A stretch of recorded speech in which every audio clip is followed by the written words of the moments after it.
for me, to be a musician means to perform. And I've never particularly enjoyed performing, and I've never, in a solo sense, right? Mm-hmm. I've always loved when I've been in bands and groups and orchestras and things like that. That's something I've always enjoyed, and I kind of miss it because I don't do it anymore. I was thinking about it just the other day, actually. It would be kind of fun to be in a pit orchestra again one day.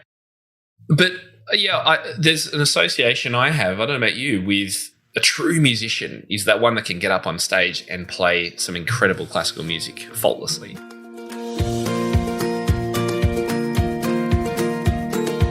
Hey there, it's Tim, and I'm so excited to let you know that if you're teaching guitar or want to break into offering guitar lessons as part of your business, then you're going to want to check out our brand new show. It launched this month. It's called the Top Music Guitar Podcast, hosted by Michael Gumley. It airs Friday on all podcast platforms, including Spotify, each week. You'll get insider advice on how the best guitar studios get built and how to teach guitar lessons that students keep coming back for. Don't miss out. Go and check it out. It's free and downloadable right now. Hello, everyone, and welcome back to the Topcast. It's so much fun to be with you for another episode. I can't wait to share this one with you, although I was a little bit unsure, I got to be honest with you, about sharing this one because I do get quite emotional in this interview. And it's actually a bit of a special episode because I'm being interviewed by Glory St. Germain, who many of you will know. She's a fantastic educator who I'll introduce to you in a moment. She was interviewing me for my book, and this is a previously unreleased audio of that interview. But it really does, I think, help to let you in on where I've come from and the impact, particularly that my childhood teacher, the wonderful Miss Mac, had on my teaching that has led to so much of what I do today and the experiences and lesson ideas that I share with teachers. So I thought, yeah, let's explore this and share it with all of you guys, and I hope you enjoy it. So the book that I was being interviewed for was The Power of Why with Glory St. Germain, and it was called The Power of Why 29 Musicians Climbed to Superstar and Why You Should Too. Now, I would never call myself a superstar, and in actual fact, I know Glory mentions this in the blurb of the book.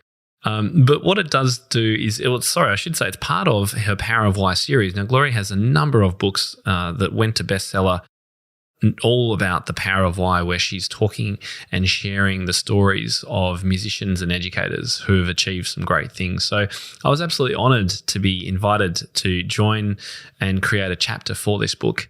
And what we talk about in this interview and what became part of the chapter, which was called Notes from Miss Mac, was we cover what got me started in the music business, how my lessons were made fun by Miss Mac, the genesis of the TopMusicPro community, the why behind changing my name, my business name from Tim Topham to TopMusic. Those of you who have followed for a while and listened for a while will know it used to be called timtopham.com.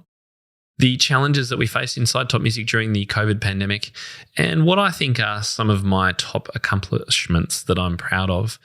And all of these we share in this interview, which is given by Glory St. Germain. Now, Glory is the founder and CEO of Ultimate Music Theory. She's also a TEDx speaker, an international best-selling author of 50-plus Ultimate Music Theory books and the Power of Why musician series that I mentioned.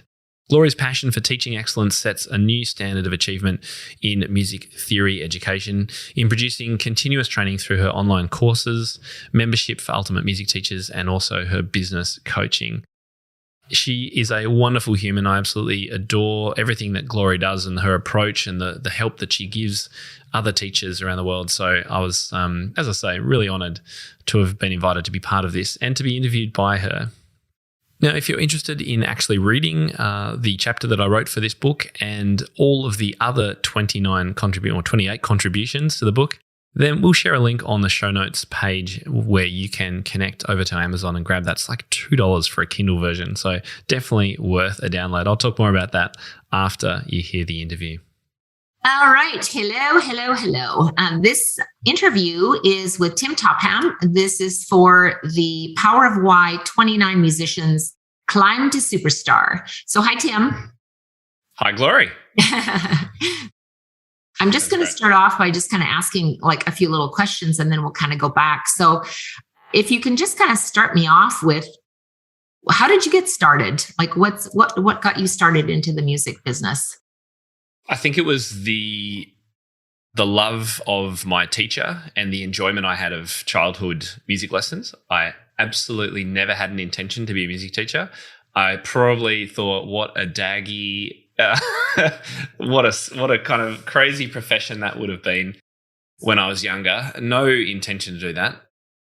But I loved my teacher so much, and she was so happy to help me in every way and help me with the music I wanted to learn. And she made lessons fun, and I still keep up with her today. She sadly had a stroke, and she's in a home, and she's not the person she used to be, sadly, but there's still glimmers, and she still loves hearing my stories and things when I come in and tell her, because when she retired, and I realized, so I hadn't seen her for years, 20 years or something like that, and I decided to come back to music and realized I was way out of my depth trying to teach these piano students. And I really fell into piano teaching because I kind of needed the work and I knew I enjoyed music and I enjoyed playing it. So I thought, well, that's great to share this love as I received from my teacher, whose name was Miss Mac, to pass that on to other students. And was piano always your main instrument? Yes, it was. Yeah. Mm-hmm. And so I realized when I started trying to teach these kids that I had no idea what I was doing. And I had been to university. I had a degree. I had a diploma of teaching. I had a bachelor of music. But I still really didn't know what I was doing, particularly in Australia with exams here. It's quite a structured process students go through if they're taking an exam. You need to know what you're doing because examiners look for X, Y, and Z. So I went back to Miss Mac after 20 years probably it was been 20 years and said, hey, can you help me? And she was given such a new lease of life at that stage. This was before her stroke. So she just retired and was kind of doing her thing. She took me under her wing and just taught me everything she knew. Over one summer, I was over there every day, all day. We're pulling up books and she was marking up scores and she was at the piano and then I was at the piano, and it was just such a formational time for me as a teacher.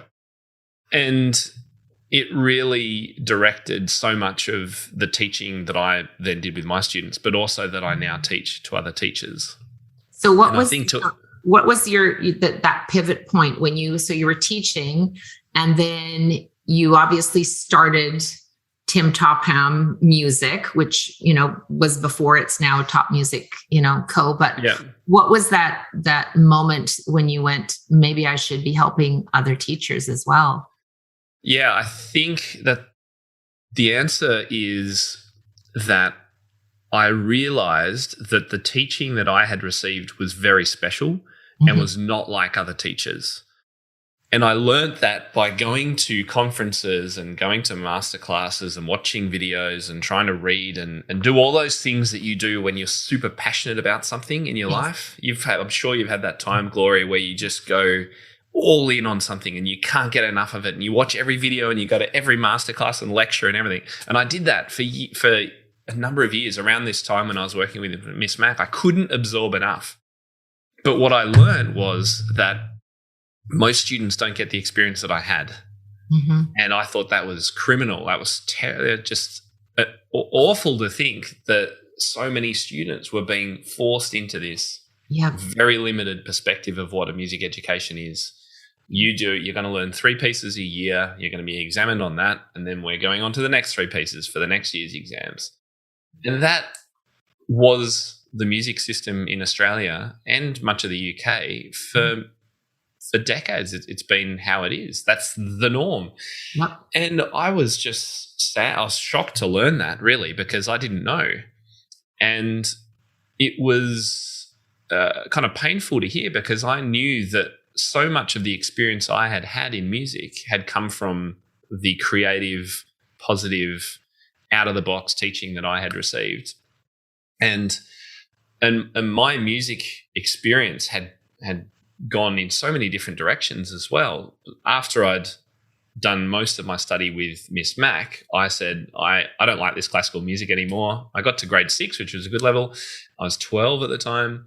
And I said to Miss Mac, I was a bit bolshy actually at the time. I said, look, I don't really like this classical music anymore. Can I go and learn jazz? And she said, of course, Tim. Yeah. And she had taught me some jazz music, but she said, yeah, sure. I know exactly the person. And that teacher was Steve Settergreen. He's one of Melbourne's most famous, actually Australia's most famous jazz pianists. And I went and studied with him for 3 years. And that kind of got me into playing in bands. And then I got into musical theatre. And then I got into accompanying. And then I got into musical direction of musical theatre productions. And all of this just blossomed, this experience that I had, and an ability to conduct bands and orchestras and play multiple instruments very badly, but you get the idea. Can I ask you a question from that? Can I ask you a question about that? Because that was, I just want you to repeat that with maybe a little more detail. So you were playing in a band. What was the name of the band? Oh, it was a garage band. It didn't have a name. It was just two mates and me.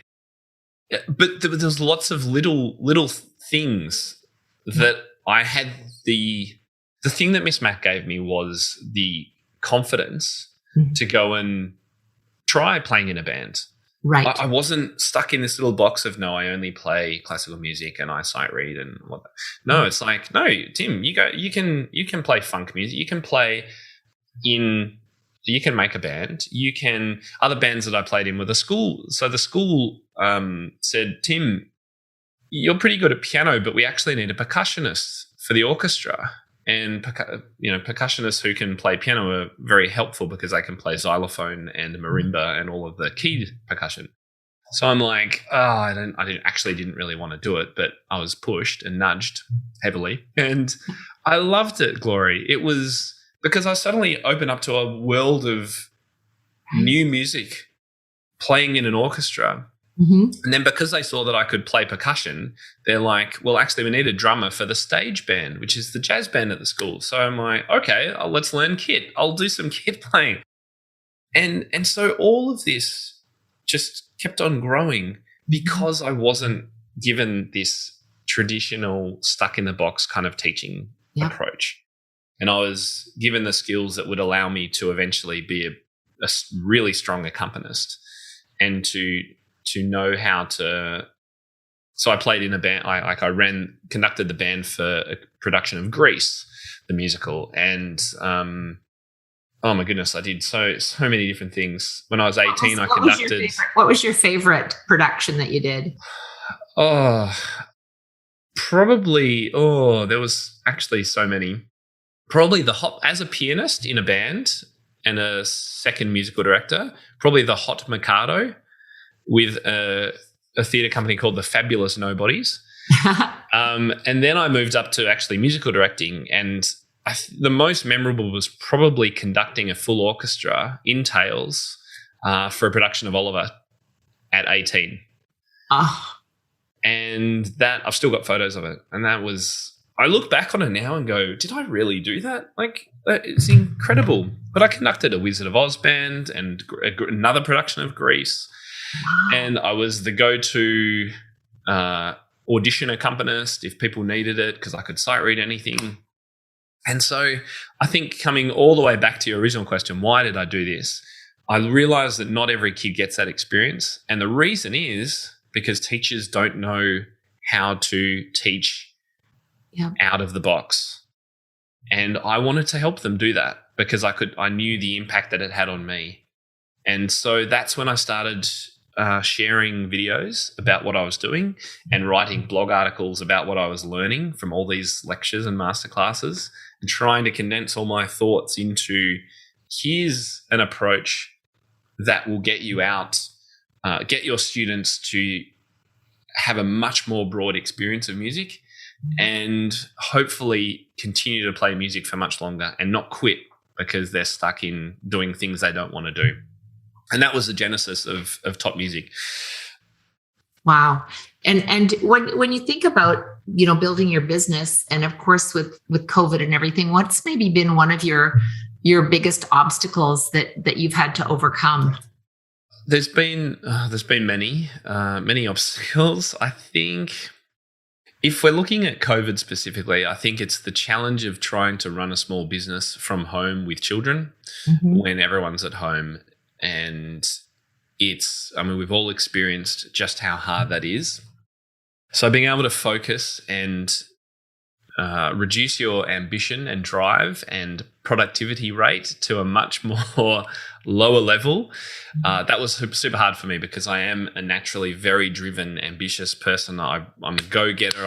I don't want to waste time and things like that. And I had to reconsider all of that during the pandemic because I just couldn't be productive anymore all of a sudden. And it was incredibly frustrating. The frustration was probably the hardest. I also knew that I am more of an introvert than I thought, and I need more time to myself. And that was also taken away because everyone was home and around. So that was one aspect of the pandemic. I think the second more general one is that it takes time to change long entrenched traditions, as you've done with music and theory and group classes and all that sort of thing. Changing people's views about what is important in music education takes lots of people doing lots of little things all the time for people to start going, oh, maybe I should try doing a bit of that. And so it's a constant uphill battle because you're not selling ice cream to people at a beach. You're trying to sell ice cream to people who don't really know that they want ice cream at the moment, and they can't see the future of what that ice cream will bring their students down the track. So a lot of the struggle for me is just grit and determination and consistent speaking, writing, blogging, podcasting. I've done 270 episodes in 5 years. Just try to continue to help teachers understand that there's so much more to music education than just the traditional reading, interpretation, and performance paradigm that we've all grown up with. And I think maybe it's the mindset too that you were blessed to have the teacher that you did. And for so many, I think they're stuck in the rut because they follow what their teacher did. And so if they're in that lane, then they just stay in that lane. And you're opening this opportunity for them to grow. And when you look at Top Music, what was your expectation for starting your membership, and how is that? Has the pros and the cons of, like, it was rewarding, but if I had only known blah blah blah. I got to say, just on what you said before, the membership. So I never planned to build a business out of this. I just started sharing ideas, and they gained traction, and it took 5 years of that before I realized, there may be a business behind this. And that's when I created my first course. But the membership really developed out of my realization that not everyone gets to have a Miss Mac as a mentor, as a teacher, and a community of people there to support them and guide them. Where is that opportunity for teachers? Because as you say, if they don't have someone that's innovative and progressive and challenging them, then they will revert to how they were taught. And that's how so many of us teach. Mm-hmm. So I wanted to provide teachers the Miss Mac, the mentoring and coaching and community and support base that I got, but that I know most teachers don't get. And that was the genesis for creating a community, because I started with a course, a one-off course. That was all about teaching pop music, because that was the thing that everyone seemed so mind blown about, that I would ask students what they want to learn and teach them something, even if they couldn't really play or read much music. I would teach them something that they want to learn, something that their friends know, something that their parents listen to, whatever it is, to hook them. And I still believe that's an important aspect of lessons. But that was the main issue for lots of teachers. They didn't know how to go about that. So I created a course, a one-off course, and I sold that in 2014, 15-ish, having started the blog in 2010. And the sales of that was really the impetus for me to go, wow, there's a lot of teachers out there. I mean, I already knew that from my email list, but there's a lot of teachers out there who are now asking lots of follow-up questions, and I don't have time to answer all these questions. How cool would it be if we could all share in these answers and questions in a forum, in a community? Why don't I start a membership? And I think you asked, what were my aspirations for it? Mm-hmm. And I really didn't. I never had a business plan. I never wrote down my goals for what it would be, because again, it was never my real intention to make this a living for me. I've always been teaching, and teaching in schools and colleges, and so that was always my primary income. And so I'm kind of a bad business owner in that regard. It evolved very organically. But my aspiration, I guess, was just to support as many teachers as I could. However many wanted to come along for the ride, I was happy to have along. But I never sort of set my goal of I want 5,000 members, until I was a couple of years into it, when I started realizing this is a business.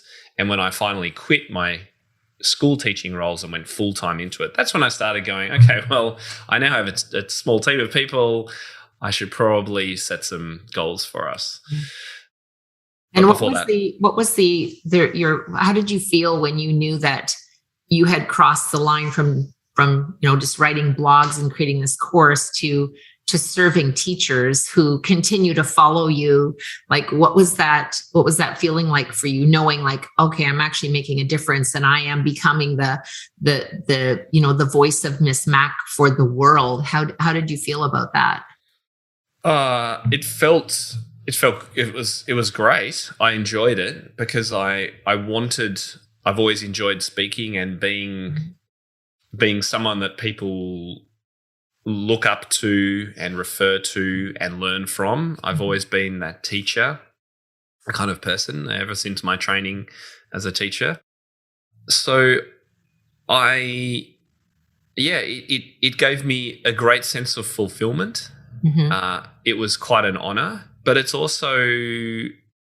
means that I take it very seriously that people do follow what we suggest and that they take notice of what we say and things like that. And I think there's responsibility in that for us as we grow further. And as I can't create everything anymore, I have to make sure that as we grow, that the people we get in and the team that we have can continue that same vision and the mission for us, which is to hopefully help as many music students of the world to keep playing music for the rest of their life by supporting the teachers.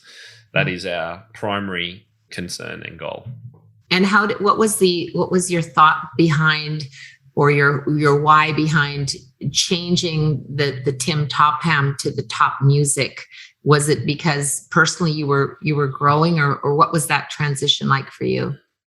Yeah, if I'd set a business plan from the start, I would never have called it Tim Topham, because one thing I'm really passionate about and that I enjoy, as you know, is networking and communicating and sharing. And one of my strengths, I know, is bringing people together and connecting people. And so I always knew that the company we were creating was about more than me. And I've often said in videos and things, I'm not the best teacher out there. I don't know everything there is to know.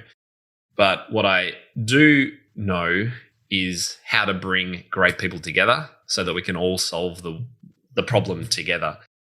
And so that's why we changed the name. And I wanted to change the name for quite some time. It was only timtopham.com because that was the name I started blogging under, because I couldn't think of anything else. I was like, well, I guess it's me, so I'll use that.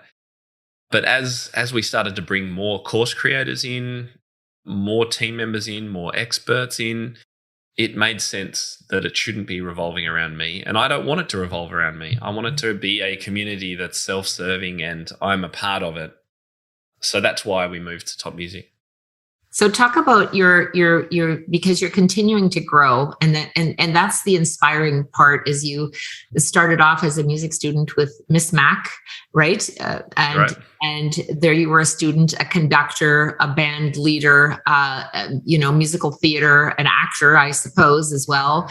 And not so much the actor. No. I preferred being in the band. Oh, you were in the band and musical theater. Yeah. And I mean, the journey is an incredible one when you see the growth, and then to start the blog. And sometimes we don't, it's almost a good thing you didn't have a business plan, because then there's expectations and responsibilities. And sometimes it's almost appears to be too big, but just falling into the universe obviously had a plan for you to help other teachers and continue with the notes of Miss Mac, as I will call them. And so now you've gone from your membership, which is continuing to grow, and now you've evolved into not only piano but guitar. So can you take us on that journey? Well, what we noticed as we've been growing, as you say, organically, is that more and more teachers of other instruments were interested in what we were doing. And I would be asked, or we'd get support questions saying, "Hey guys, I love what you're doing, but where's the kazoo teachers membership, and where's the ukulele?" And we've never been able to help those people because actually there isn't. Mm-hmm. And it's a bit of a surprise, but there's not a lot of other people in this space of working predominantly with music teachers, right, as opposed to music students. And I think one of the other sort of things I look back on is, had I built a service or blogged about things just for music students, mm-hmm, I would potentially have a much more vast business than I have today, because the audience is much bigger. If I was just talking to all the pianists of the world and trying to teach them. But for me, it was more about helping the teachers who are working so hard and often with very little training and knowledge to run better businesses, as well as teach more, teach better. That's not well said. I'm sure Wendy can word it better. And so, over the way, we've been getting more teachers from other instruments, and we've often thought, how can we help those teachers? Mm-hmm. And yes, a lot of our resources help teachers for both instruments, but we have a lot of piano-specific ones. So we thought, well, what's the next most popular common instrument in the world? It is guitar. So can we start working towards launching something for guitar teachers based on what we've learned from working with piano teachers? And so we're very excited to say that was what we launched in October 2021. And we have our foundation crew of guitar teachers in here at the moment, and our goal is to grow that over the next year, and then work out where we might go next. And so hopefully what I would love for Top Music and my vision for it, well, the vision remains the same, to support all those teachers, or those students and teachers around the world, but do it for every instrument eventually. That's our goal. So when you look back at your career from where you are today, what is the moment that you're most proud of? Oh my goodness, there's so many, Glory. Well, give me your top, get it. Give me your top three. Top three. Top three. I think the feedback we get from teachers about the impact we're having on their lives, mm-hmm, is extraordinary, and is something that I'm incredibly proud of, because not only are we helping these people, we're able to hire team members and give people jobs and make a living. And I think all of that combining in a way that's providing something so meaningful and life-affirming and life-changing for teachers, mm-hmm, is a huge thing for me. And I see that when I go to conferences and people come up and talk to me, or we're having masterminds, or just the emails we receive. And that's hugely, hugely meaningful for me, because it means we're achieving that mission. Mm-hmm. And the mission is so heartfelt. It's part of my being and every musician's being that we want more music in the world. And so to see that come to fruition is a huge one for me. So I think that's one. The second one is going back to 2016 when I was having some difficult conversations with my husband about the fact that I really thought my business could be a good one, and should I quit teaching? Because at that stage I was teaching full-time and had a full-time income and had done for the last 5 or 6 years. And so that moment at which we agreed, yes, the trajectory is good. You're not really enjoying the teaching in the schools as much as you're enjoying building this business. I think we should do it. That was huge. And that moment when I actually stepped out of school for the last time as a teacher, that was a huge one for me. So they're two. And that I think is a very proud moment too, to know that he supported your decision.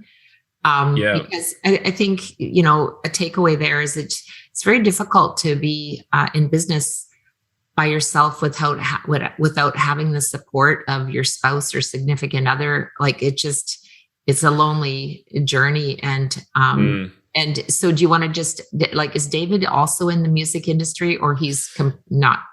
No, he's a risk averse lawyer, I would call him, which is why he was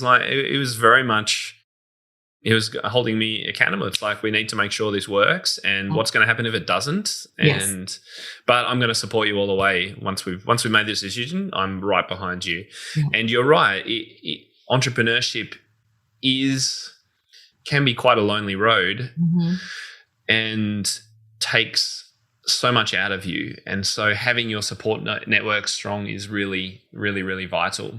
And he's also good because he particularly in the early days, he questioned me about things. It's like, well, what are your figures here, and why are you doing that? And just enough to keep me on my toes a little bit, because I don't have a board of directors to respond to or anything. It's me, and I make the decisions. And so that was actually really helpful. And I hope other people in entrepreneurship realize that the loneliness is real, and it's in some ways it's unavoidable, but to make sure that you have strong connections with friends and family, because you're going to need that. And number 3, proudest moment. Oh, I think, I know exactly. I remember, I reckon you'll remember this as well. It's the first time I got a sale online from something I did. That was a huge moment. And I remember it distinctly. It was New Year's Eve, was the cart close. Why did New Year's Eve? I'm not even sure. Cart closed for my first course, New Year's Eve 2014. And I was over at my sister's and brother-in-law's house, and everyone was there, and we were having a great time. And the course had sold a little bit in the few days leading up to that. But the moment I most distinctly remember, and that was hugely exciting and a very proud moment, was as that cart was closing and it was New Year's Eve, my email just kept going, and ping and ping and ping and ping. I was blown away. I couldn't believe it, that all that work had paid off and people wanted what I had created. That was massive. That was a huge thing. That's I'm really glad you talked about that, because that's what it takes is the dedication and the faith and the belief, and just keep going and keep going. And so we've been on this ride of success with you. So let's turn the corner, and most devastating or biggest lesson you learned that gave you the aha moment. Yeah, I'm thinking of a few. I mean, like any entrepreneur, there's been nights when I've woken up at 4.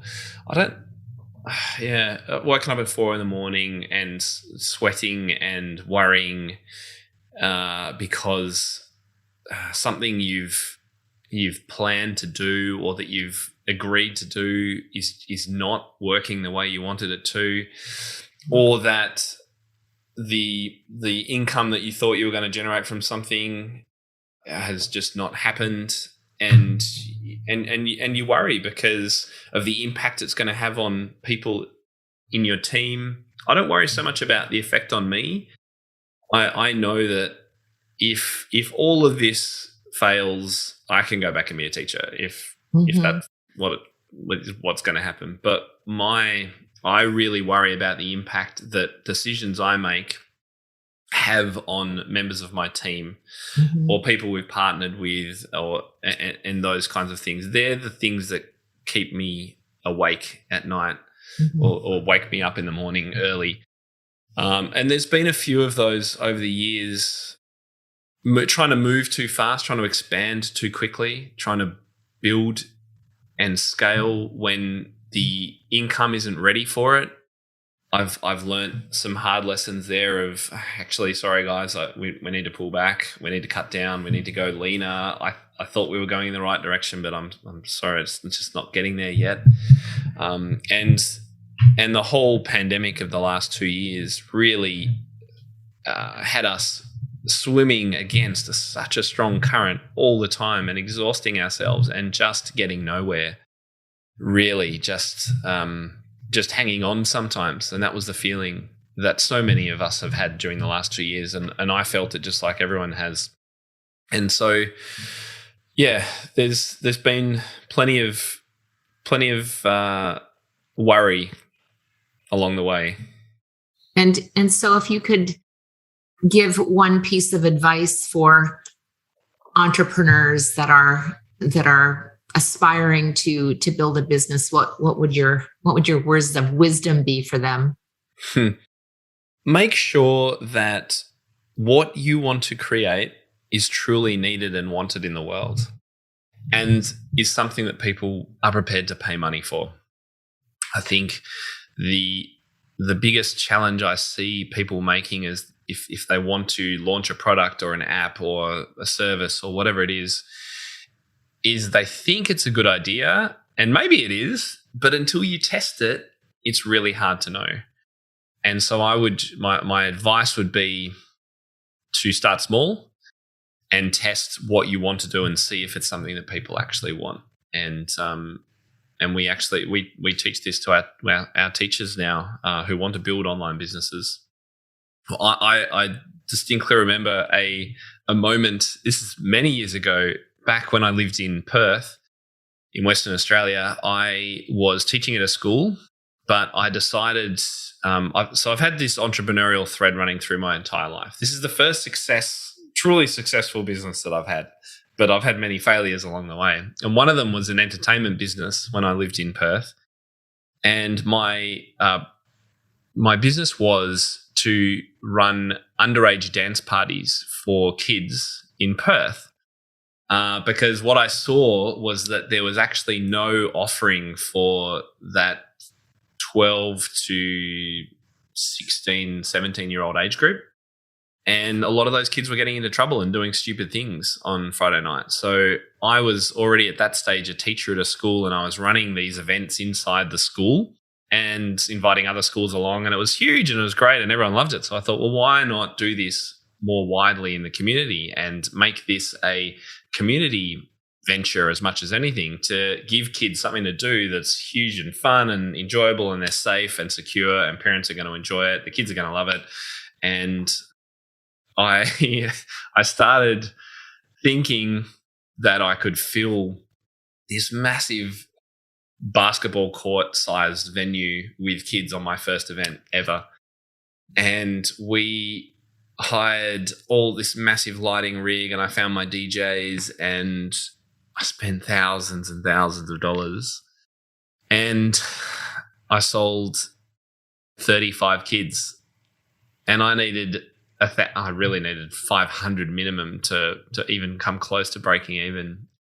It was just such a devastating moment for me, because I realized that it was a stupid decision and I was too excited and too eager. I was much younger then too. And it was embarrassing. It was really embarrassing because I thought I was going to run this massive event. Anyway, Gloria, I can say that the 35 kids who came to that event had an amazing time.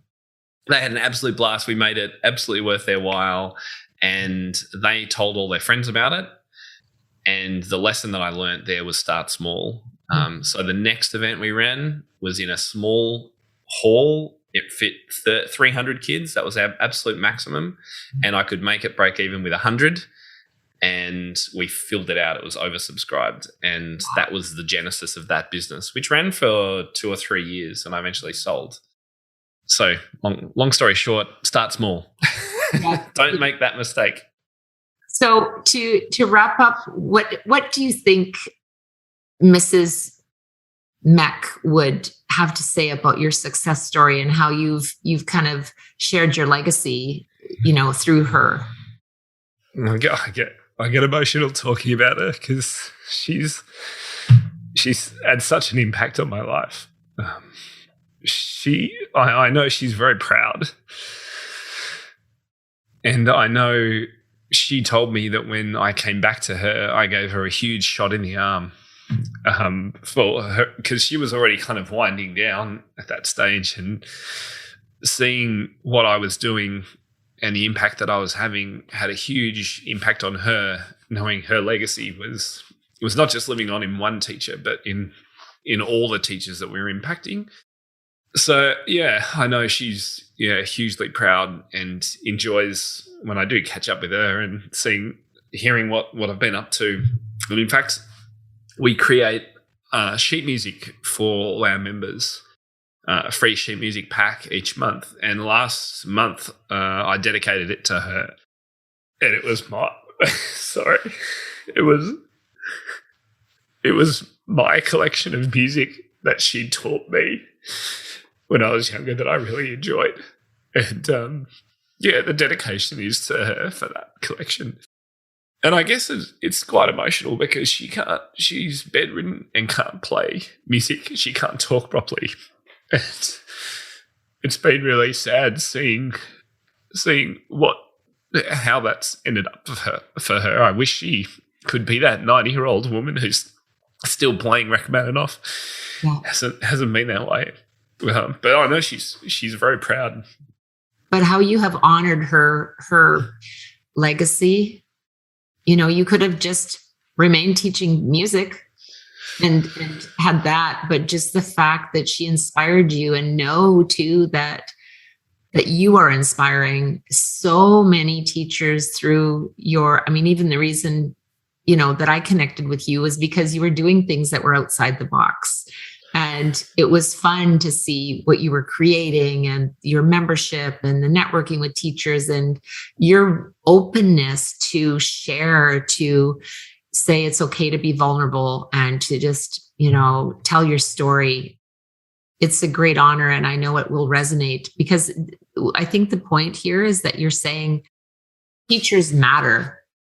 Teachers matter. And sometimes you don't even realize that maybe perhaps you are a Mrs. Mac that you don't even know that you're having that impact on a student at the time. And it's why you have to just keep going. Yeah, you're saying that about the teachers of the world. Yeah. None of us. Yeah, that's right. And we want Miss Mac style teachers that will have that lasting legacy. Mm-hmm. And the way to get that is to be an open, caring, thoughtful, flexible teacher who. And we're all dedicated and committed, and we're not doing it for the money. We wouldn't be in this profession for the money. We were doing it for more than that. But just to make sure that we're connecting with our students as deeply as we can, and really listening to them and hearing what they say, and giving them the opportunities that they want, and not just teaching them what we think they should be taught. That's definitely the lesson. Yeah. Wow. I need a Kleenex now. When I listen to your whole story, which is such a powerful story of how you started learning, and like you were so blessed to have a teacher that opened that door for you.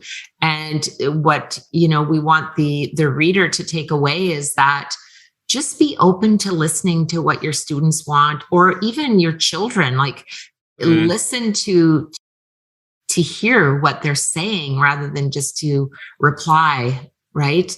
like to give them to really listen, to help them on their path, with which obviously she did for you. And I'm sure that, her words for you are like, way to go, Tim. Like, not only did you become this grand musician and stand up in front of this event in your tails conducting, and I can just see you doing it too. I can just see you just being this conductor and completely oblivious to the magnitude of what you were doing. Right? I was.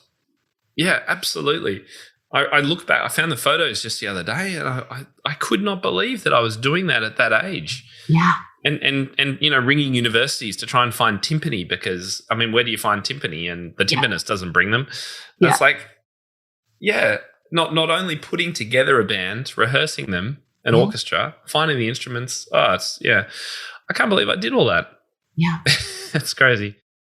But it's such a success story, and then to provide this, and now where do you see yourself? Let's just put the little map out there about what's next for Top Music. Like, where do you see yourself? What's the next note from Miss Mac that you want to achieve?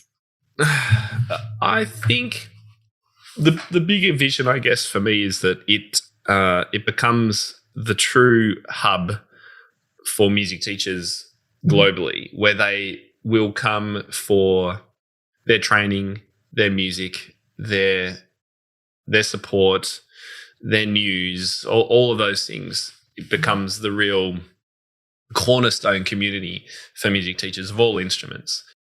And I think a future step for me is towards certification.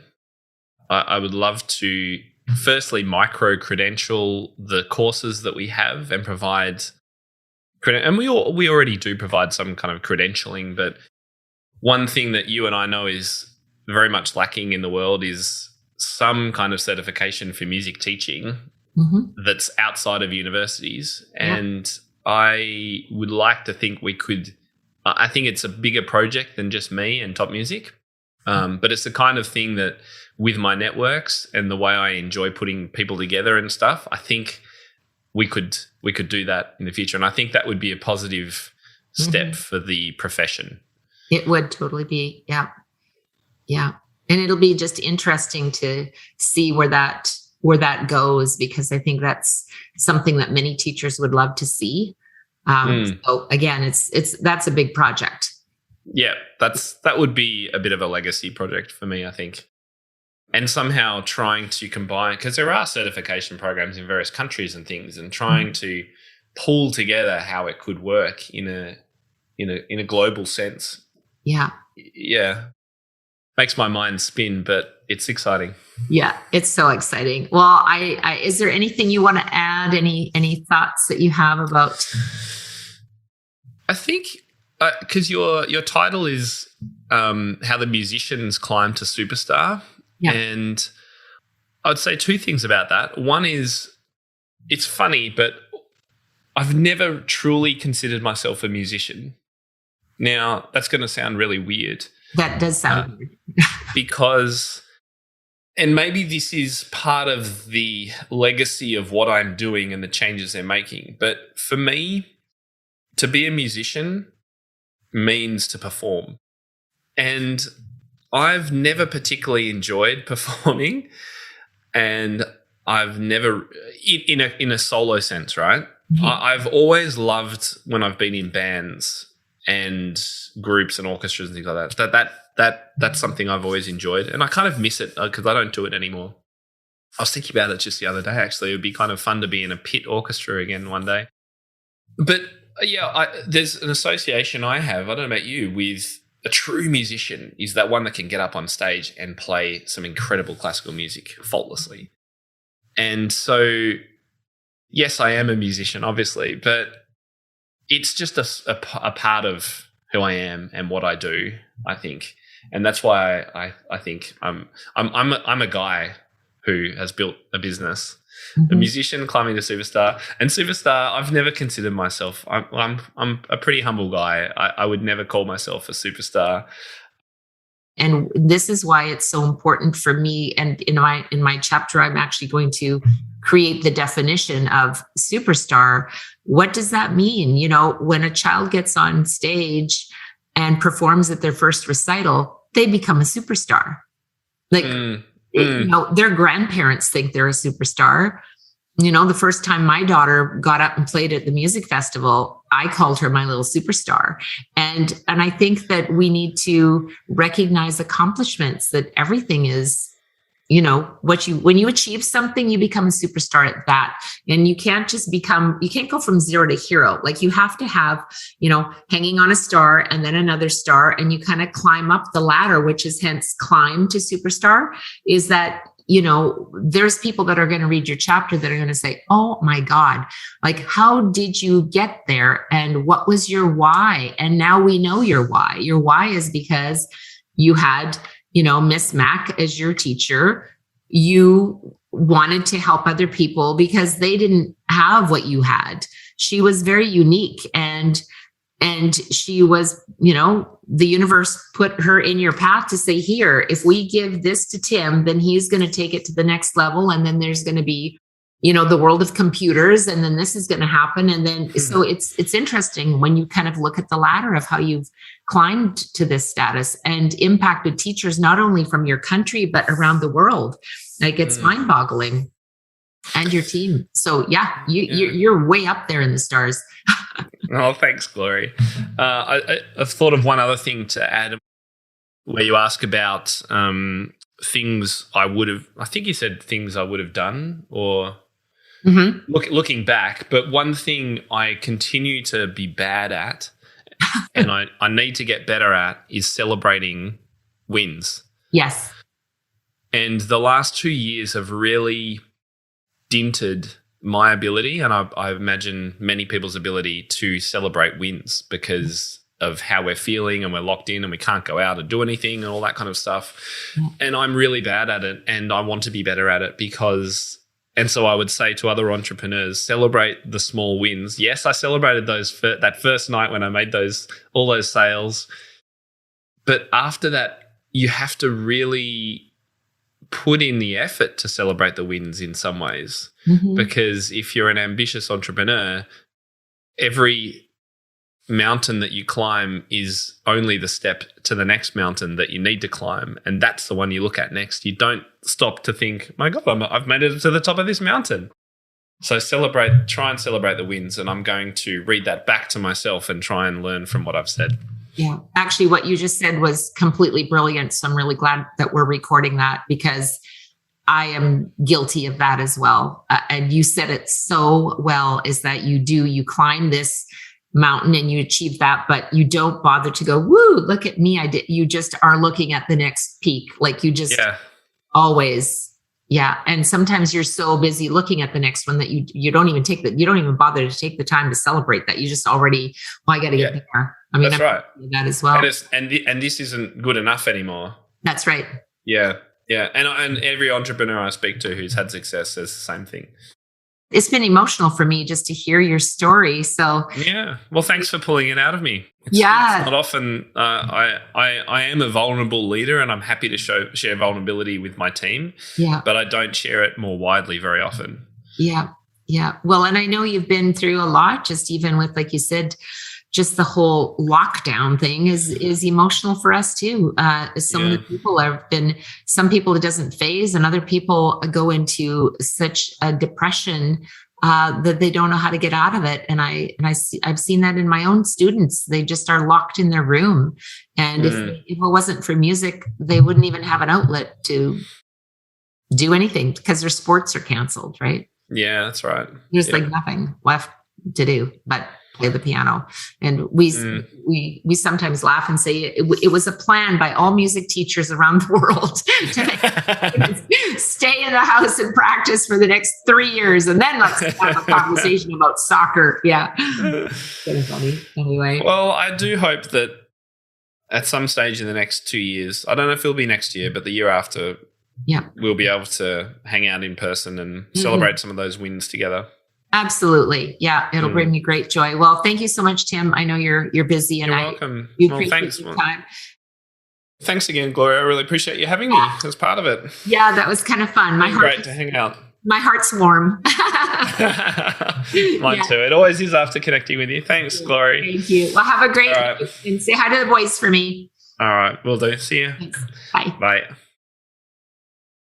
I'd love to know what you thought of the interview and my background and the reasons that I do the kinds of things that I do. If you've got any questions about it or any comments, then we always love to hear from you guys, the listeners, either over at topmusic.co/episode 278 in the comments on that page or on our social media channels. We'd love to get the conversation going. So do let us know if you've got any feedback about that episode. I did feel somewhat vulnerable in sharing this, but I do hope you've got something from it.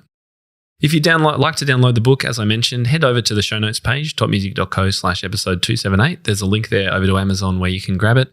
And as we mentioned, it's not just me in this book. There's 28 other musicians, including the likes of Randall Faber, Bradley Sowash, Paul Myatt, and many more. And it's pretty inexpensive, about $2 if you want to download the Kindle version. So go and grab it and let me know what you think.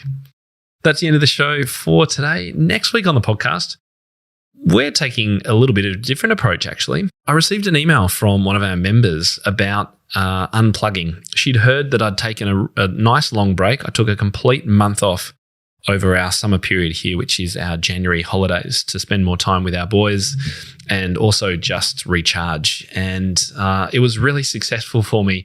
But I know that a lot of people, and particularly the person who emailed me, really struggle to unplug and disconnect and get that break that they need.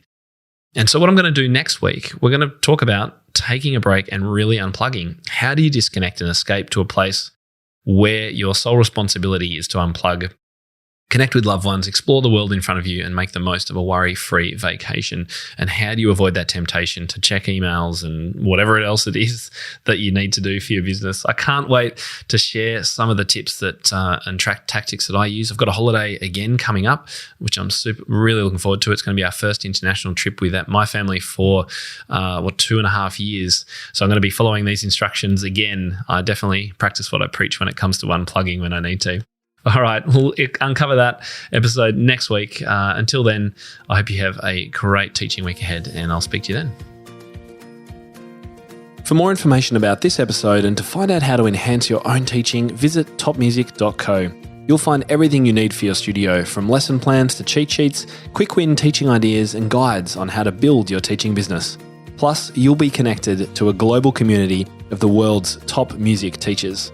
And when you're ready, join hundreds of other teachers around the world by becoming a TopMusicPro member and get access to all our bonus content and flagship courses. And don't forget to follow topmusic.co on social media and subscribe to this podcast wherever you listen to it. That's all for today. We'll see you in the studio.